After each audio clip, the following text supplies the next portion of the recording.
dzeivoj, munā mīla, kas nav varu sazavīt.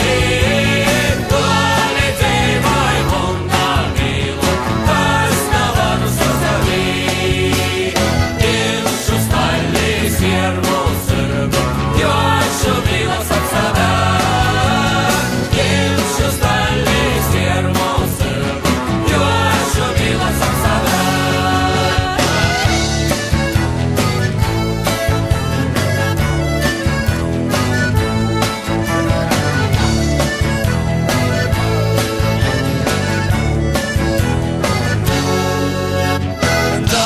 Ceļā nātājoju, lūzas līdze kurmīlēs.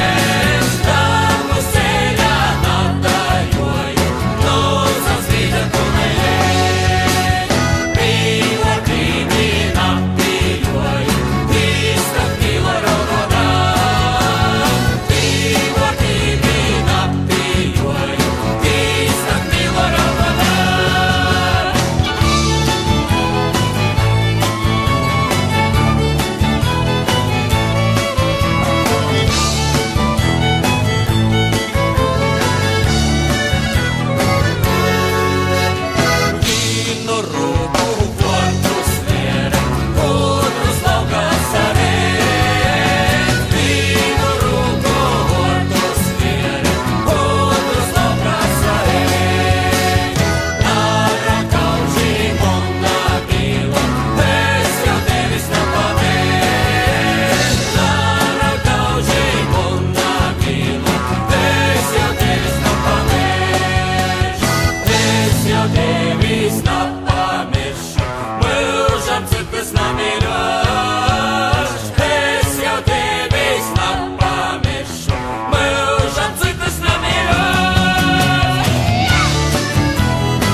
Kādu trauslu pavedienu, pa kādu gaišu staru, ejam visu baltu dienu, ejam sartu no vakaru. Pa kādu trauslu pavedienu, pa kādu gaišu staru, ejam visu baltu dienu, ejam sartu no vakaru.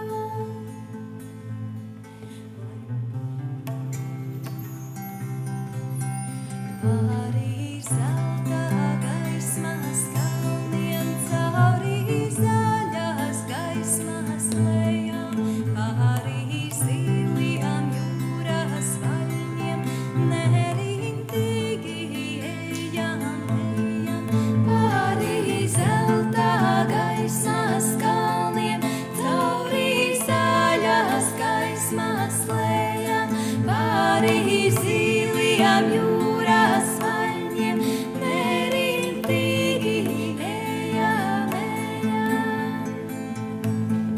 Tajā tumsas aptvars griežas baids, tajā sārtas uguns mēlēs plaiksnī, mums visapkārt vējo gaismas gaisi, ejam mēs uz tālu zilu zvaigzni. Lejā tumsas atvās, griežās baisi, tajā sārtas uguns mēlēs plaikstī.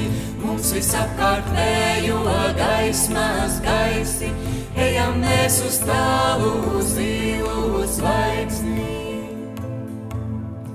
No kādām nezināmām tālēm, no kādiem nemināmiem laikiem, uz kādām nezināmām tālēm, cauri šiem un nākamajiem laikiem. No kādām nezināmām tālēm, no kādiem nemināmiem laikiem, uz kādām nezināmām tālēm, cauri šiem un nākamajiem laikiem. Kādu trauslu pavedienu, kādu gaišu stāru, ejam visu baltu dienu, ejam sārtu vakaru, kādu trauslu pavedienu, kādu gaišu stāru, ejam visu baltu dienu, ejam sārtu vakaru.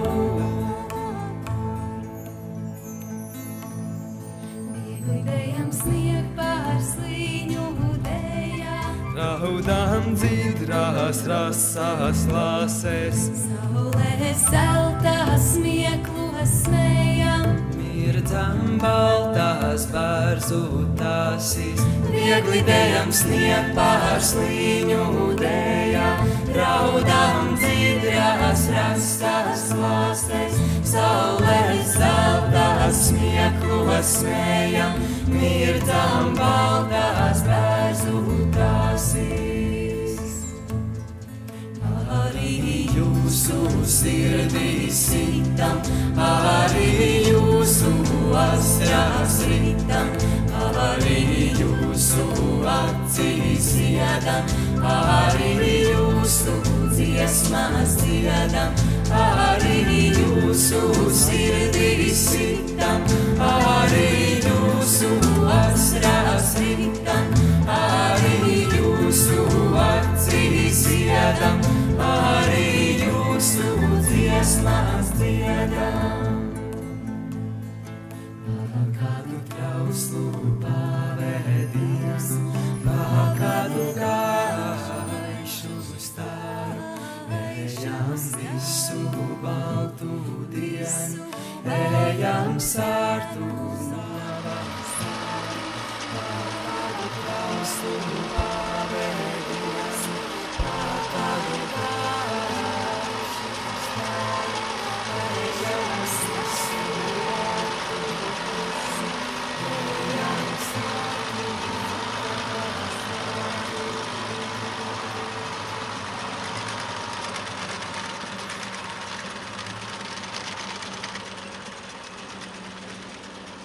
I know you have to go in a second. I just want to ask you one more question. Do you write every day, or do you just write when you're inspired, or what have you learned? Well, if you only write when you're inspired, you may be a fairly decent poet, but you will never be a novelist, because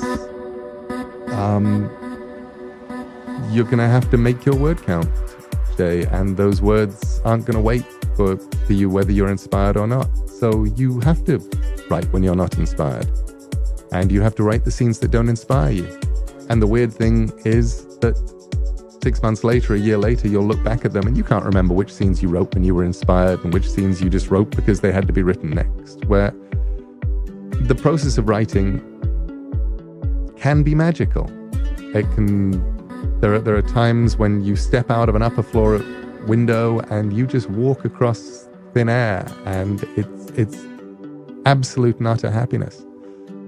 Mostly it's a process of putting one word after another. It's like out in the Peak District in England, and up in Scotland, there are people who make dry stone walls, and and they've been making dry stone walls for generations. And the way they make these dry stone walls is they have lots and lots of rocks, and they put one down, and then they put another one down that fits, and they put another one down that fits, and they put another, and they know how to do it. And somehow they create these walls that are absolutely stable. And they put, just by putting one rock down after another, and eventually you have a wall.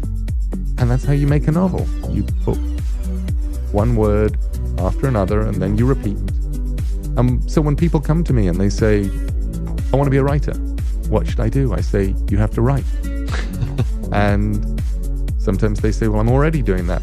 What else should I do? And I say, you have to finish things. Yes. Because that's where you learn from. You learn by finishing things. If there's other advice, there's so much advice you can give, young writers, particularly writers who want to work within a certain genre, because you can say, look, read within that genre to understand what people are doing, but then go and read outside your comfort zone. If you love a certain kind of movie and you want to make Hollywood action thrillers, go watch other kinds of movies. Watch documentaries, watch arty foreign cross-pollinating films. The creative process. Go see the other stuff. Find everything you can. If you like books and you like fantasy and you want to be the next Tolkien, don't read big Tolkien-esque fantasies. Tolkien didn't read big Tolkien-esque fantasies. He read books on Finnish philology. And that's... You go and you read outside your comfort zone. Go and learn stuff. Hit primary sources. And then the most important thing for anyone, once they get any kind of level of quality, at the point where you're ready to write and you can write, is tell your story. Don't try and tell the stories that other people can tell, because any starting writer you always start out with other people's voices. You've been reading other people for years. You're going to tell the kinds of things that you've been doing, but as quickly as you can. Start telling the stories that only you can tell, because there will always be better writers than you, and there'll always be smarter writers than you, and there'll always be, people who are much better at doing this or doing that, but you are the only you. Tarantino you can criticize everything that Quentin does, but nobody writes Tarantino stuff like Tarantino. He is the best Tarantino writer there is. And that was actually the thing that people responded to. They're going, this is an individual writing with his own point of view. Well, I think that's excellent advice for any creative endeavor. And that's Bill Hicks said a version of, just work on your own voice, because then you've cornered that market. Yeah, exactly. There will always be people out there who are, there are better writers than me out there. There are smarter writers. There are people who can plot better. There's all of those kind of things. But there's nobody who can write in your game and story like I can. And how do you break through the wall? Like the wall. You're sitting down and you're like, I know I have to put one word in front of the other, but I can actually see a fucking brick wall in front of my eyes, because... For me, it's always been a process of trying to convince myself that what I'm doing in a first draft isn't important. I remember the incredible liberation at the point that I moved from typewriter to computer, because I was no longer making paper dirty. It was just sort of notional. It was like imaginary. I was writing these words, but they didn't matter. And then a decade after that, I remember the liberation again of suddenly going, I could write in notebooks, because it isn't real until I keyboard it. Mm-hmm. And I still, actually, one of the things that I still do over and over is just write in notebooks, get, big old moleskins and things, and just handwrite, because it's not real. But one way you get through the wall is just by convincing yourself that it doesn't matter. Nobody's ever going to see your first draft. Mm-hmm. Nobody cares about your first draft. And that's the thing that you may be agonizing over, but honestly, whatever you're doing can be fixed, and you can fix it tomorrow, and you can fix it next week. For now, just get the words out, get the story down however you can get it down,